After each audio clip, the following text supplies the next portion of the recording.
Yo, what is going on today, YouTube? Hope you guys are doing fantastic. Excuse my voice. No, I don't think I will. A lot of casting, yelling, a little bit of drinking. This is the result for now. So, apologies. Maybe I whisper a little bit. We'll be getting through it.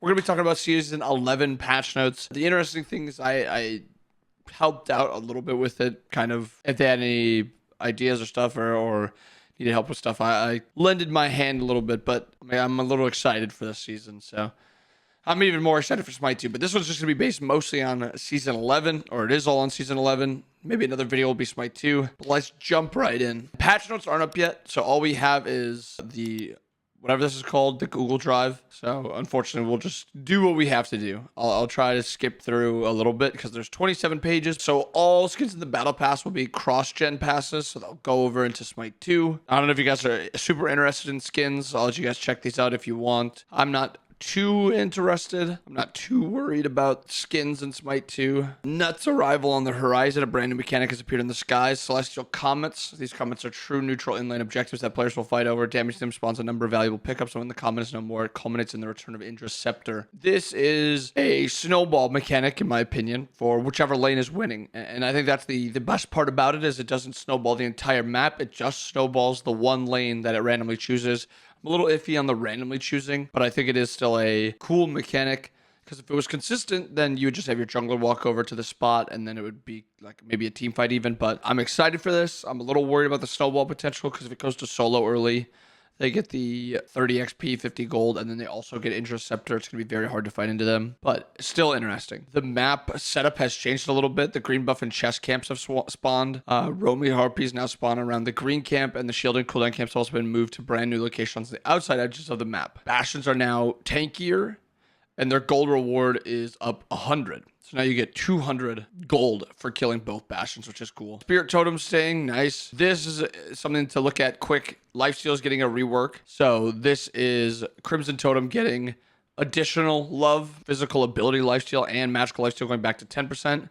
And the Golden Totem gets 5 additional magical and physical penetration, which is nice. This is good. I like this. This is probably my least favorite part about it because I am worried. Conquest only. Oh, those Cyclops robes, the things that spawn in the chest that you have to kill. Now there's a chance that you spawn a jungle shop, which is literally a shop that you can buy anything from as long as you have the gold. Yeah, which is a little worrisome, but I think it also adds like an element of depth, which is always exciting. Teleporters, duo and solo can now teleport to the other side of the maps. Before you can actually TP over at 8 minutes, the Nagas are there. Nagas are just extra camps to kill. You have to stand up for 4.5 seconds, and you are revealed the entire time you're teleporting. And then you cannot teleport for 2 minutes again after. Another, I mean, there's a lot of stuff I'm excited for. This is another one. Titans are no longer leaving base, which is awesome. Instead, each team captures the beacon to deal damage to all frontline enemy structures, which is, I love it. Each time the beacon is captured, the damage dealt will increase up to 3 times. So it's 500, 650, 800 to each individual first tower. So if it's tier 1, tier 2, it'll hit the tier 1, it'll hit the tier 1, and it'll hit the tier 2. It'll hit the tier 2. It will never bring a Phoenix lower than 10% of its maximum health, which is fine. Fire Giant now has a new attack. The Fire Giant also now spawns an effigy when it reaches 85% health, and the effigy is something where if you don't kill it, the Fire Giant is a lot tankier. If you do kill it, it will just take a lot more damage, and Fire Giant has gotten tankier also. Camps now spawn at different times. Blue buff spawns at 15 seconds. Duo side speed camp spawns at 15 seconds, and the chest camp spawns at 30 seconds. XP and gold shift.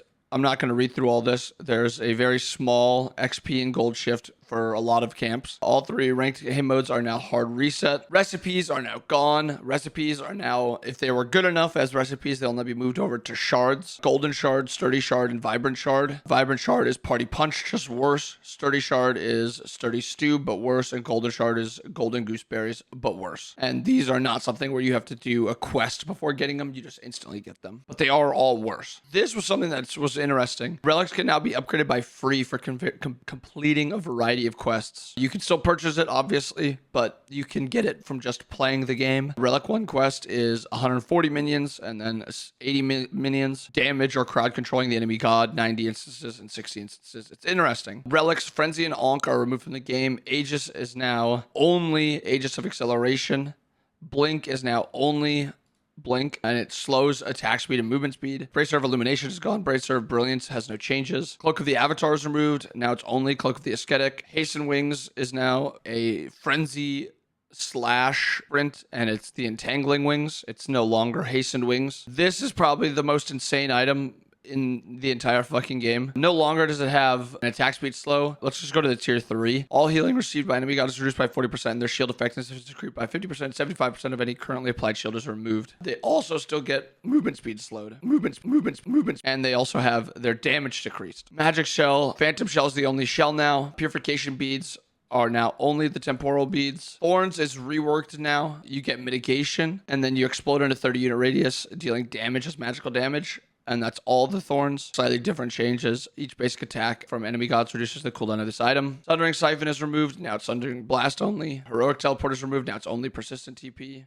After teleporting, you gain slow immunity, 20% movement speed, and 40 protections for 5 seconds. So it's basically just both combined. Divine Barrier is now a wall that you spawn up. It reduces the damage of all enemy basic attacks that pass through by 30% and increases the damage of all allied basic attacks by 10%. Additionally, all enemies that pass through the barrier are slowed by 30%. For a sieging option, I'm interested to see how it's going to be used. Mana Chalice is gone. Proximity Ward, this is cool. It's like a ward mine. Raven Ward is also something that's really cool. It's basically something that you shoot out. It shows you vision as it passes through. Very interesting. I love it. The big thing is Lifesteal rework. Lifesteal is being adjusted to 50% less effective against minions. And then the Lifesteal cap has been raised. And there's a new item, Crimson Claws. It is now power, attack speed, lifesteal. Lifestealing from enemies while at full health grants you the value healed as a shield, which may not exceed 50% of your maximum health. Risky to have an item like this because I think it's going to be uber powerful, but curious at the same time. Lifesteal buffs across the board. I'm not going to go through all this stuff specifically, because it's something that you eventually just kind of have to get around and test. But Rejuve Heart now gives power, health, mana, lifesteal now. And lifestealing off of enemy god heals yourself and nearby allies within 40 units of you by 30% of that healing, which is kind of crazy. Stacking items now will stack via damage done to enemies, minions, and gods. You can go through these for specifics. We'll just talk about devs. Stacks by doing 30,000 damage to gods or minions. Max stacks decrease from 75 to 50, and you gain 0.4 power and 0.2 pen and 0.15% physical lifesteal per stack. Gain a total of 20 power, 10 pen, and 7.5% lifesteal. And it's for every single item, or every single traditional stacking item. Thebes, Cloak, Tablet, Rage, all stack how they used to. Revived items. Void Shield is back. Void Stone is back. Perfect. And then Blackthorn Hammer is also back, which is sick. A little expensive, though, I think. Blackthorn Hammer was very fun and good when it was not 2,300. It was very good when it was like 2,000. So hopefully it gets a cycle decrease. This is another thing I'm super excited for. You now can purchase any number of glyphs. Envenomed Deathbringer gone and Heavy Executioner are removed. Devoted Deathbringer, your critical strike chances multiplied by 1.3 for each 5% crit chance. You go over 100% crit chance, you gain 10 physical power. Cool. It does not interact with Jingwei. Envenomed Executioner is now anti-heal on Xe. It's literally the same thing, it's just on Xe. Mana Conceptor does no longer have physical protection. It has 7% attack speed, which is interesting. I'm excited for that. It does not have damage reduction. It has now attack speed. Slow duration is down and the slow goes up a little bit. Mannequin Mace also gets a little bit of attack speed. Eye of the Jungle now has protection, so this is going to be kind of like the tankier option. Spartan Flag now is protections instead of power, which is awesome. And you get more attack speed, which is awesome. Dawnbringer is getting another 10 power, loses 100 health. Runeforge gains 10 power, loses 50 health, and gains 50 gold. Frostbound gains 10 power, loses 100 health. Passive is now down off 3 seconds, which is crazy. Gem of Isolation gets 50 health. Also, the passive is going down to 5 seconds. And the decreased cost too. Shadow Drinker getting 5 so cool. Dude, I want this item to be good so much. I'm so excited for it. Mystical Mail.